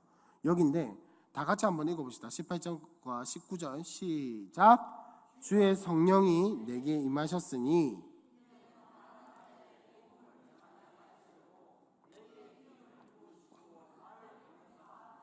된 자에게 자유를, 눈먼 자에게 다시 보게 함을 전파하며 눌린 자를 자유롭게 하고 주의 은혜의 해를 전파하게 하려 하심이라 하였더라. 아멘. 혹시 실수로 이게 어느 성경 어디 몇 장 몇 절인지 아시는 분? 좋은 성경 들고 계신 분들은 거기에 다 나와 있죠, 그죠? 이사야 61장 1절과 2절의 이야기인데, 여러분 뭐 아시겠지만 이사야는 두 부분으로 나뉘어집니다. 크게 봤을 때, 정말 큰 맥락에서 봤을 때는 두 부분으로 나뉘어집니다. 우리가 얼마 전에 이사야 묵상했을 때 몇 장에서 끝났게요? 가물가물하시죠, 그죠? 39장에서 끝났거든요. 이사야는 1장부터 39장까지 한 파트고 40장부터 66장까지가 한 파트입니다. 자, 그 이야기를 하기 전에 재밌는 거 하나. 구약 성경은 구약 몇 권, 신약 몇 권입니까? 3, 9, 27, 총 66권. 이사야 총 몇 장이라고요? 66장. 구약 성경 몇 장까지, 몇 권이라고요? 39권. 이사야 몇 장에서 끊겼다고요? 39장. 뭔가가 있는 것 같죠? 그죠? 지금 숫자놀이 하는 것 같은데. 뭔가 무슨 말이냐면은, 이사야 1장부터 39장까지의 전체적인 여러분 묵상했을 때 대충 머릿속에 남는 내용이 뭐였습니까? 심판. 근데 이사야 40장부터 거짓말처럼 무슨 이야기가 나오냐면 회복에 대한 이야기가 나옵니다. 하나님께서 심판으로 끝내시는 것이 아니라 내가 너희 이스라엘 백성들을 반드시 회복시켜 주겠다. 심판을 하신 이유가 무엇이냐? 회복을 위해서 심판을 한 것이다 라는 이야기를 쭉 하고 있습니다. 성경도 마찬가지죠. 구약 성경에서 솔직히 여러분 구약 성경에서 딱 이야기가 딱 끝나면 저는 개인적으로 절망이라고 이야기를 하고 싶어요. 아무 희망이 없어요. 그냥 약속 외에는 아무런 결말이 없습니다. 그냥 포로로 잡혀와서 돌아왔는데 여러분 뭐 돌아와서 잘 됐나요? 그것도 아니죠. 솔로몬 때 성전이랑 비교해가면서 뭐라고 이야기를 합니까? 너무너무 작아서 가슴을 치고 땅을 치면서 눈물을 흘렸다라고 성경에서 표현을 하고 있죠. 그만큼 이전에 비해서 볼품없고 초라한 민족이 되었습니다. 역사를 한번 보십시오. 마태복음 1장 1절이 시작하기 전에는 이 이스라엘 백성들이 뭐 전쟁도 하고 오만 때만 방법을 다 써봤지만은 로마의 지배라는 그 속국의 인생을 벗어 던지지 못하고 살아가고 있었단 말이에요. 얼마나 절망스럽겠어요. 그러면서 붙들 수 있는 거는 메시아에 대한 하나님의 말씀, 그거밖에 없는 거예요. 그런 상황인 거예요. 근데 마태복음 1장 1절부터 딱 열리는 순간 뭐라고 이야기를 합니까? 마태복음 1장 1절, 창세기 1장 1절은 참 잘 외워지는데 그죠? 마태복음 1장 1절은 참 안 외워져요. 다윗의 자손 예수 그리스도의 족보라, 계보라, 뭐 이건 개역 한글이나 개역 개정 할 때는 헷갈리긴 하는데 어쨌든 자, 다윗의 자손 예수 그리스도의 계보라, 그 말이 무슨 뜻이라고 했습니까? 구약 성경에서 줄기차게 예언해왔던 그 메시아가 바로 예수 그리스도다라고 딱 던지고 시작하잖아요. 회복이 이때부터 예수 그리스도로부터 정말 엄청난 하나님 나라의 대변혁이 시작이 되는 거예요. 이사야도 마찬가지거든요. 너무 이야기가 딴 데로 새버렸는데, 그럼 61장도 비슷한 맥락에 있겠죠. 회복의 이야기를 하고 있고, 이 누가복음은 이 이야기를 끌어오면서 무슨 이야기를 하고 있냐면, 이사야에 보면 여호와의 종의 노래라고 하는 부분이 세 부분이 등장을 합니다. 근데 그 중에 가장 유명한 부분이 어디냐면은 이사야에 보면, 아마 이사야는 다 못 읽어보셨어도 이 구절만큼은 읽어보셨을 거예요. 우리의 죄가 진홍같이 붉을지라도 양털과 같이 희어질 것이고, 그죠? 주홍같이 붉을지라도 흰 눈과 같이 될 것이다. 그리고 또 하나 더 있죠. 그가 채찍을 맞음으로 우리는 나음을 입었고, 그가 상해서 우리가 치유를 받았다. 그 이야기가 회복되었다. 그 이야기가 이사야에 나오는 거죠. 그 이야기가 어디에 있냐면 종의 노래라고 하는 부분에 이제 같이 있는 부분이에요. 자, 이사야에서 말하는 종의 노래는 진짜 종을 이야기를 한 것이 아니라 메시아가 이 땅에 와서 우리를 종처럼 섬겨주다가 도리어 우리를 회복시키고 종으로 섬기고 비참하게 죽음으로써 끝나는 게 아니라 그 상함으로 인해서, 그 맞음으로 인해서, 그 채찍당함으로 인해서, 그가 피를 흘림으로 인해서 우리가 도리어 나음을 얻고 깨끗해졌고 우리가 회복되었다라고 이야기를 하는 게 종의 노래거든요. 그 종의 노래를 이루시는 분이 누구냐? 예수님이다 라고 이야기를 하는 게 바로 누가복음입니다. 방금 말씀드린 이 이사야를 인용을 해서 이야기를 하는 거고요. 자, 그래서 예수님은 보면 항상, 특히 누가복음에서 이게 많이 강조가 되는데, 예수님은 보면 항상 내가 해야 한다라고 이야기를 많이 하세요. 해야 한다. 무슨 말이냐면은 예수님이 자기가 해야 하는 일에 대해서 신적 당위성이라고 이야기를 하는데, 어려운 말로는 신적 당위성이라고 해요. 무슨 말이냐면 내가 하는 모든 일들이 다 하나님의 계획 안에 있다라는 겁니다. 무슨 말이냐면은 예수님이 행하시는 사역들이 그냥 자기를 드러낸다든지 사람을 많이 모으기 위해서라든지 아니면 어떤 사람들을 뭐 훈련시키거나 키워내기 위한 목적만이 아니라 예수님이 행하시는 일은 다 하나님이 보내셔서 하나님의 계획 안에서 하나님이 말씀하신 대로 하나님이 작정하신 대로 우리 성부 하나님께서 성자 예수님에게 부탁하신 그대로 예수님이 이 땅에서 행하신다라는 걸 이야기를 하는 거거든요. 그래서 예수님이 누가복음에서 이제 하는 게 뭐냐면 거해 이제 뭐 해야만 한다라고 이야기를 많이 한번 빨리빨리 한번 찾아보면 2장 49절에 한번 보시면 예수께서 이르시되 어찌하여 예수님의 어린 시절 이야기죠. 예수께서 이르시되 어찌하여 나를 찾으셨나이까 내가 아버지의 집에 있어야 될 줄이라고 이야기를 합니다. 내가 있어야 한다라고 이야기를 하는 거죠.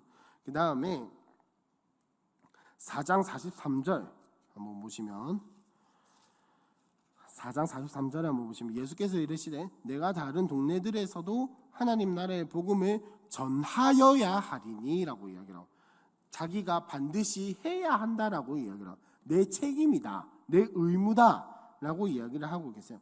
그 다음에 9장 22절 한번 보시면 9장 22절에 한번 보시면 예수님 십자가에 달려 죽으실 것을 이야기를 하고 있는데 인자가 많은 고난을 받고 장로들과 대제사장들과 서기관들에게 버림받아 죽임을 당하고 제3일에 살아날 거야가 아니라 살아나야 해 라고 이야기를 하고 있어요. 살아날 거야 살아날 수 있어가 아니라 내가 살아나야 해 라고 이야기를 하고 있어요. 그 다음에 13장에 한번 보시면 13장 16절입니다.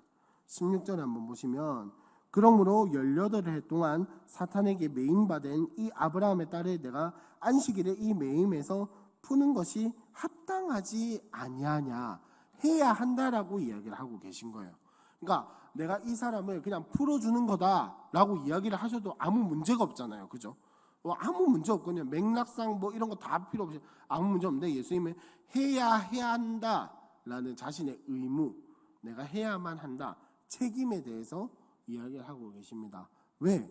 하나님이 성부 하나님이 성자 예수님께 맡기셨거든요. 구원을 위해서 하나님 나라의 회복을 위해서 이 모든 것들을 맡기셨다라는 겁니다. 그래서 예수님은 이제 누가복음에서 말하는 이 예수님은 이스라엘의 소망과 열망 뭐겠습니까? 메시아가 이 땅에 와서 우리를 구원해 준다라고 하는 것을 예수님은 성취를 하셨죠. 근데 이때 당시에 예수 믿는 사람들에게 가장 큰 의문이 뭐였을까요? 가장 큰 의문이 뭐였을까요? 유대교가 맞나 우리가 맞나지 않았을까요? 그죠? 저 유대교도 하나님을 이야기를 하고 쟤네도 하나님을 이야기를 하는데 차이는 예수밖에 없어. 그 외에는 다 똑같아. 창세기부터 말라기까지는 똑같아요. 이때는 신약 성경이 아직 안 쓰여졌잖아요. 그죠? 창세기부터 말라기까지는 다 똑같아. 그럼 뭐가 맞는 거지? 여러분 혹시 그런 질문 안 들어보셨습니까? 이슬람이랑 너희랑 차이가 뭔데? 같은 하나님 아이가. 천주교랑 개신교가 차이가 뭔데? 하느님 하나님 차이가. 이런 이야기 들어보셨다 치고 들어보셨다 상상 한번 해보시고 자 그러면 이 예수 믿는 사람들이 얼마나 혼란스러울까요? 사실 역사를 보면 유대교가 훨씬 더 길어요. 이때 당시에 누가복음 쓰여질 당시에 예수교 뭐 이렇게 표현해서 죄송합니다만 예수교라 해봤자 100년도 안 됐어요. 근데 유대교 한번 보세요. 아브라함 때까지부터만 쳐도 몇천 년이에요. 몇천 년. 심지어 걔네는 지금 나라 민족을 이루고 있단 말이에요. 뭐가 맞는 걸까? 뭐가 진짜 하나님일까? 뭐가 진짜 이 성경을 제대로 믿는 걸까? 혹시 이 예수도 이전에 있었던 다른 거짓말쟁이들처럼 혹시 우리를 속이는 메시아라고 속이는 한 무리가 아닐까 하는 의심들, 의구심들, 마음속에 그런 것들 있지 않았을까요? 제가 이때 당시에 예수 믿었으면 저는 하루에 한 3번 정도는 했었을 것 같아요. 이런 의심을.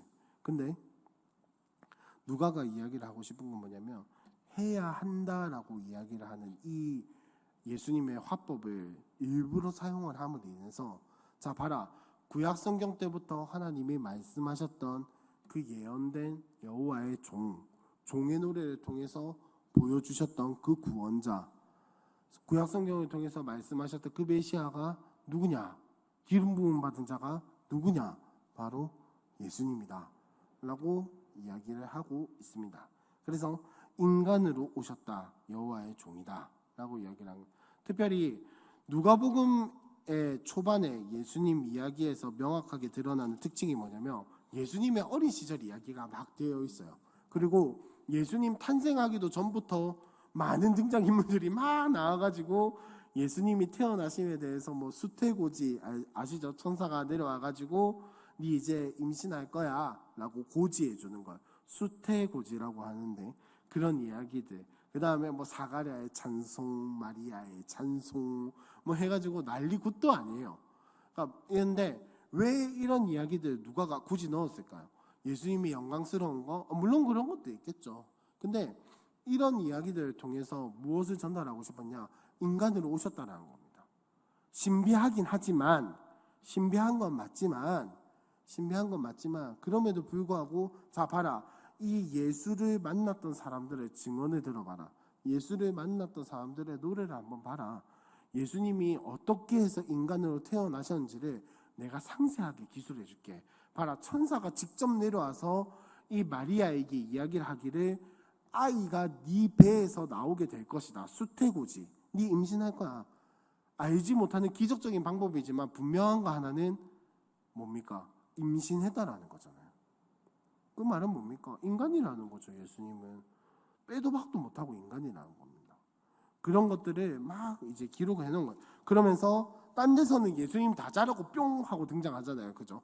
예수님이 다 자라 한 30살쯤부터 공생이 시작하셨다 하니까 시험 받으시는 게 30살이야 치면은 보통 예수님 등장하는 게 30살에 딱 등장을 합니다. 근데 누가복음에 보니까 예수님 태어나는 것부터 시작해가지고 예수님 어린 시절 이야기, 정결 예식 이야기 막 이런 것들이 막 나오고 있어요. 왜 나올까요? 예수님이 이렇게 잘하셨다는 거예요. 예수님도 누구랑 똑같이 어릴 때 정결 예식 받고 어릴 때 회당도 들어가 보고 이사도 다녀보고 도망도 쳐보고 다 했다, 이 이야기인 거예요. 이 이야기인 거예요. 자, 마지막으로 누가복음의 중요한 주제 중에 하나는 성령입니다. 성령. 여러분 그 사도행전의 별명이 뭐죠? 혹시 아시는 분? 땡땡행전. 자, 성령행전입니다. 똑같은 사람이 쓴 거고 똑같은 이야기의 결이 흘러가요. 무슨 말이냐? 누가복음 또한 마찬가지로 성령에 대해서 이야기를 하고 있다는 겁니다. 죄송하지만은 조금 넘기셔서 누가복음 24장으로 한번 다시 가봅시다. 누가복음 24장 49절 한번 보시면요. 24장 49절 띄워주시나요? 감사합니다. 자, 다 같이 한번 읽어보겠습니다. 누가복음 24장 49절 시작.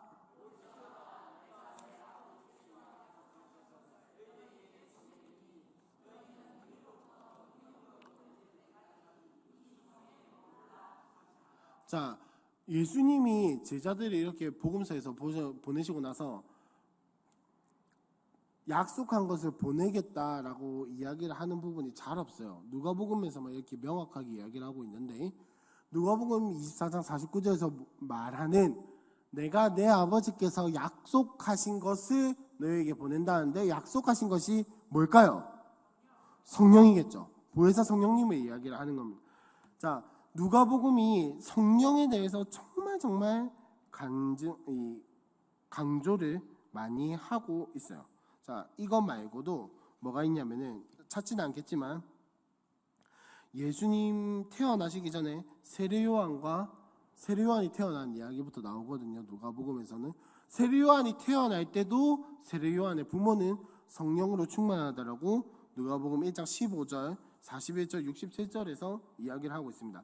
그 다음에 예수님이 마리아를 통해서 태어나셨는데 그 방법 또한 성령을 통해서 임신했다라고 누가복음 1장 35절에서 이야기를 하고 있고, 그 다음에 시므온, 예수님의 어린 아기 예수를 만났던 이 시므온 또한 마찬가지로 성령이 머무는 사람이다 라고 2장 25절에서 이야기를 하고 있고, 3장 22절에 보면 예수님이 성령의 충만함을 받는다라고 이야기를 하고, 세례 요한 또한 예수님이 세례를 주실 때 뭘로 세례를 준다라고 이야기를 하십니까? 성령으로 세례를 주신다라고 이야기를 하고, 그 다음에 예수님이 4장에 나오는 예수님의 첫 설교에서도 가난한 자에게 복음을 전하는 것이 자신의 사명이다라고 이야기를 하셨는데, 이 말을 하게 하신 것 또한, 이렇게 살아가게 하신 것 또한 누구다? 성령이다라고 4장 18절에서 이야기를 하고 있습니다. 이 외에도 성령에 대한 이야기들이 누가복음에서 곳곳에 결정적인 순간에 항상 등장을 합니다. 왜냐? 성령이 아니고서는 이 사역이 이루어질 수 없기 때문이기도 하지만 누가복음에서 이야기가 끝나는 게 아니기 때문에. 자, 그러면 누가복음 이야기 다음에 뭐가 이어집니까? 사도행전이 이어지잖아요. 사도행전은 전적인 성령의 역사잖아요. 그죠? 자, 성경이 재밌는 게 뭐냐면은 창세기부터 말라기까지는 성부 하나님이 약간 지배적으로 등장을 하세요. 물론 성령님이 등장을 하시긴 하지만 성부 하나님이 거의 지배적으로 등장을 하시고, 마태부터 요한복음까지는 예수님, 성자 하나님이 주를 이루십니다. 그 외에는 전부 성령 하나님이 주를 이루고 계세요. 누가복음은 이 흐름을 정확하게 알고 있었던 거예요.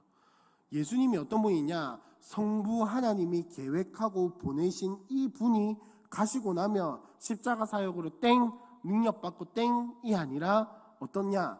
성령 하나님이 이 땅에 오셔서 우리의 마음속에, 우리의 옆에, 우리의 생각 속에 거하셔서 우리와 함께 성부 하나님이 동행하셨고, 성자 하나님이 이 땅에 계셨던 것처럼 성령 하나님이 우리와 함께 동행하신다라고 하는 이 흐름을 정확하게 읽어냈던 겁니다. 그래서 누가복음에서는 성령을 강조할 수밖에 없어요. 왜?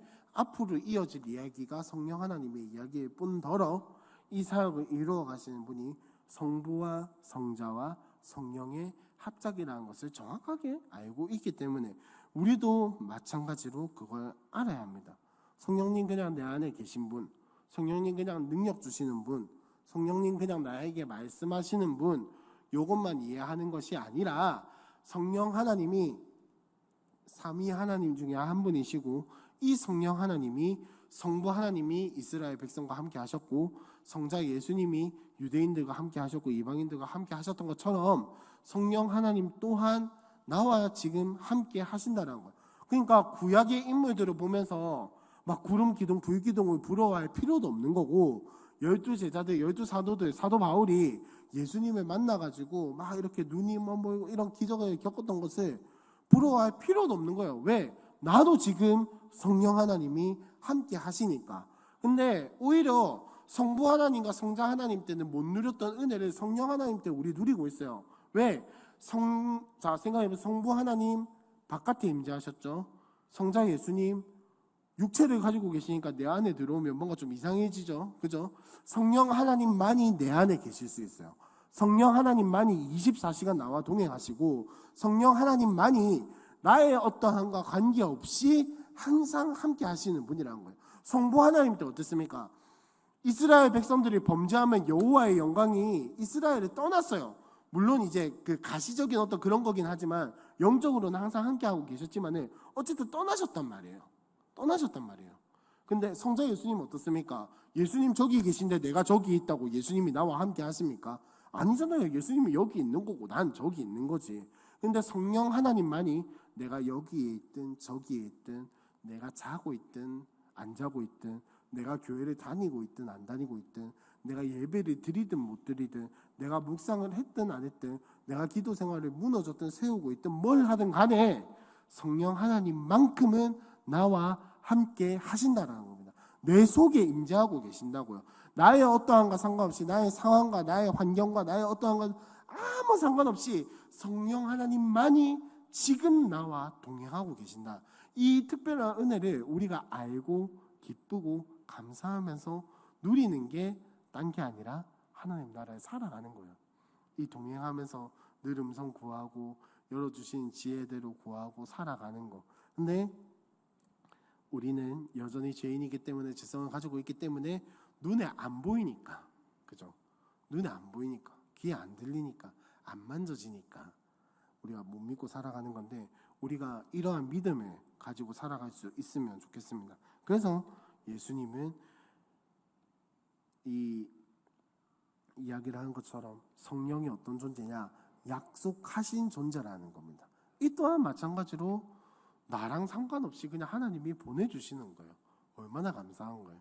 자, 그러면서 이제 이 누가복음은 성령에 대해서 계속해서 강조를 하고 있습니다. 왜? 지금 이 누가복음에 있는 사람들은 어떤 시대를 살아가는 사람들입니까? 성령의 시대를 살아가는 사람들이니까. 성령의 시대를 살아가는 사람들이니까 이제 이야기를 하고, 또 이제 뭐 강의 안에 적지는 않았는데 부차적으로 한 가지만 더 이야기를 하면 기도입니다. 기도. 그냥 이거는 가볍게 들으시면 되는데, 성령을 강조하는 것만큼이나 누가복음은 기도를 강조하고 있어요. 이후에 사도행전에서도 마찬가지입니다. 기도를 굉장히 많이 강조를 하고 있는데, 자, 예수님은 항상 사역을 하실 때 수시로 기도하는 이야기들이 누가복음에 짧게 계속해서 치고 들어가고 있어요. 그 다음에 제자들과 함께 살아가시면서도 이 기도 이제 종종 어떤 거 있냐면, 계시던 곳에서 물러가셔서 한적한 곳에서 기도하셨다라는 사실을 누가복음에서는 자주 이야기를 하고 있습니다. 특별히 6장 12절에 보시면, 찾지는 마시고 6장 12절이 어디냐면 예수님이 12제자를 선택하시기 전이거든요. 그 전에 다른 복음서들에서는 이야기 안 하는데 여기서만큼은 뭐라고 이야기를 하냐면 예수님이 기도하시고 12제자를 불렀다라고 얘기를 하고 있습니다. 그 다음에 11장에 보면은 예수님이 기도하시는 것을 들은 제자들이 기도를 마친 예수님께 기도하는 방법을 알려주십시오 라고 이야기. 사실 여러분, 복음서에서 예수님이 기도를 가르치시는 가장 유명한 구절이 어딜까요? 주기도문 맞죠? 자, 누가복음에서도 주기도문이 나오는데 마태복음에서는 주기도문을 가르치신 예수님의 모습을 어떻게 묘사를 하냐면 산상수훈에서 그냥 가르치는 모습으로 이야기를 하십니다. 쉽게 말하면 설교하는 모습으로 이야기를 하세요. 근데 누가복음에서는 이 기도를 가르치실 때 어떻게 하냐, 제자들이 기도하는 걸 듣고 나서서 내가 먼저 기도하는 법을 배워야겠다는 열정을 보이고 있어요. 이 말은 누가가 보기에 이 기도가 굉장히 중요하다라는 겁니다. 성령 하나님이 일하시는 통로이자 성령 하나님이 말씀하시는 통로이기도 하고, 하나님과 관계하는 방법이자 하나님의 음성을 듣는 방법이기도 하고, 이제 이 기도라고 하는 것을 누가복음에서는 굉장히 강조를 하고 있습니다. 그런데 누가복음은 이렇게 예수님에 대한 신앙적인 측면, 신학적인 측면도 많이 이야기를 하지만 기본적으로 누가복음의 형태, 이 문학적인 형태라고 할게요. 문학 글의 형태는 어떤 형태냐면 전기의 형태를 가지고 있습니다. 전기 아시죠? 어떤 한 사람의 인생을 쫙 이렇게 시간 순위든 뭐든 간에 쫙 이렇게 이야기를 하는 건데, 보통 전기들 보면은 이제 여러 가지 컨셉이 있어요. 어떤 전기는 업적을 가지고 이제 시간 이야기를 배열하는 전기가 있고, 어떤 전기는 시간 순서대로 배열하는 전기도 있고, 어떤 전기는 그 사람이 만났던 사람 인물을 중심으로 배열하는 전기도 있고, 컨셉은 다양합니다. 근데 누가복음은 어떤 컨셉이냐면은 장소를 중심으로 전기를 진행해 나가고 있어요. 무슨 말이냐면 강연 한번 보시면, 자, 누가복음의 흐름 부분 한번 보시면 1장 1절부터 4장 13절까지는 서론입니다. 예수님이 어떻게 태어나셨는가, 예수님이 어떤 분이신가, 어린 시절 어떻게 보내셨는가를 간단하게 쭉 이야기한 다음에 4장 14절부터 9장 50절까지는 어디에서의 예수님을 이야기를 하고 있습니까? 갈릴리에서의 예수님을 이야기를 하고 있고, 9장 51절부터 19장 27절까지는 예루살렘을 향해 가시는 예수님을 이야기를 하고 있습니다. 아직 도착 안 하셨어요. 그 다음 19장 28절부터 마지막까지는 예루살렘에서의 예수님을 이야기를 하고 있습니다. 자, 이 누가가 이렇게 한 데는 이유가 있겠죠, 그죠? 왜냐면은 다른 복음서들도 마찬가지예요. 뭐 마태, 마가 넘어오시면서 조금 눈치채셨는지도 모르겠지만은 예수님은 장소를 바꿔 가실 때마다 사역의 지경을 조금씩 넓혀 가세요. 무슨 말이냐면은 갈릴리에서 사역하실 때는 주로 유대인들을 한정을 해서 사역을 보통을 하세요. 유대인들에게 한정해서 이야기를 많이 하시고 구원의 범위라든지 방향성에 대해서 이야기를 할 때도 선택받은 사람들에 대해서만 조금 한정적으로 이야기를 하시다가 예루살렘으로 향해 가는 혹은 다른 이제 복음서의 용어로 치면은 유대 지역에서의 예수님의 이걸 보면은 이제 이방인들이 조금씩 이야기를 하세요. 이방인들이 이야기를 하시고 예루살렘에 도착하시고 나신 그 뒤로부터는 완전히 열어 제끼세요. 이방인이고 뭐고 할 거 없이 하나님이 선택하신 모든 사람, 예수를 받아들이고 예수를 믿는 모든 사람은 다 구원을 받는다. 하나님 나라의 백성이 된다라고 이야기를 하고 계십니다. 이 누가복음도 마찬가지예요. 갈릴리 그리고 예루살렘을 향해서 가시는 그리고 예루살렘에 계신 예수님의 이야기를 하면서 이제 이런 것들을 소개해 나가고 있습니다. 자, 오늘은 여기까지 누가복음에 대한 이야기를 하고, 자, 중요한 것은 누가복음은 사람으로 오신 예수님에 대해서 이야기를 하는데 단순히 그냥 사람으로 오신 예수님이 아니라 이 예수님이 사람으로 오셔서 이 땅에서 뭘 하셨는가, 인간으로 오셔서 어떻게 살아가셨는가, 왜 인간으로 오실 수밖에 없었는가에 대한 이야기를 하는 게 누가복음이다. 특별히 사람으로 오셔서 사람을 찾아내시고 사람을 구원하시는 예수님이시다라는 것을 누가복음을 통해서 꼭 기억을 했으면 좋겠고, 누가복음 이야기는 아마 조금 길 것 같아요. 왜냐하면 자세하기도 자세하고 분량도 많고, 여러분 누가복음이랑 사도행전이랑 두 개를 합치면 신약 성경의 4분의 1입니다. 4분의 1. 분량이 그만큼 많아요. 만약에 이런 말도 있어요. 누가가 바울 서신을 대필했다는 말도 있거든요. 그러니까 바울 서신을 대신 글로, 그러니까 바울이 이야기를 하면 정리해서 써준 게 누가라는 말도 있어요. 그러니까 이거 썰입니다. 썰. 확실한 거 아니에요. 하나 있는데 그래 치면은 누가가 거의 뭐 이 신약 성경의 절반 이상을 기록한 그런 사람인데, 뭐 사람이 위대해서 그렇다라는 게 아니라 그만큼 이야기할 게 많다라는 거예요.